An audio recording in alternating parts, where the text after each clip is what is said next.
ఏంటనే మతం మాడితే రిజర్వేషన్ పోతుందంట. ఎవరికరా?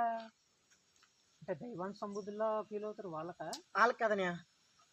వాళ్ళకి 10% ఉంది కదరా. వాళ్ళకి కదనే. పోనీ వెనకబడ్డాం, అధికంగా వెనకబడ్డామని 27% తీసుకున్నారు, వాళ్ళకి తీసేస్తున్నారా? వాళ్ళకి కూడా కదనే. పోనీ వాళ్ళకి కూడా కాకపోతే పోనీ 7% రిజర్వేషన్ వాళ్ళకి తీసేస్తున్నారు. అయ్యో బాబు, వాళ్ళకి కూడా కదనే బాబు. మరి వీళ్ళు ఎవరికి పోకుండా ఎవరు? అదేనే, సమాజంలో ఒంటరితనం ఉపేక్ష ఎదుర్కొంటున్నారా, వాళ్ళకి తీసేస్తున్నారు. ఓహో, ఇప్పుడు ఈ బాంబు వాళ్ళ మీద వేసారా? సరే, మీకు ఒక విషయం చెప్పాలి.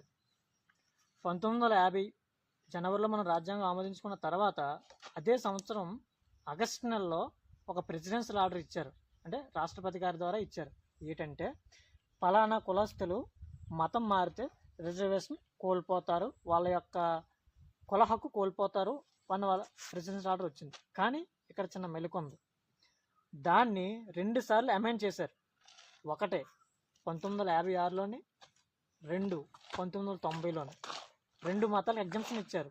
ఒకసారి సిక్కు మతానికి, ఒకసారి బౌద్ధ మతానికి. ఇప్పుడు మీరు ఏ మతంలోకి అయితే వీళ్ళందరూ వెళ్ళిపోతున్నారు, మత మార్పులు అయిపోతున్నారు మీరు అనుకుంటున్నారో, భవిష్యత్తులో ఆ మతానికి కూడా అమెండ్ చేసే అవకాశం ఉంది. ఎందుకంటే we the people of India. మీ రిజర్వేషన్లు ఇచ్చింది భారత పౌరులకి, మొక్కలకి, చెట్లకి కాదు. Thank you.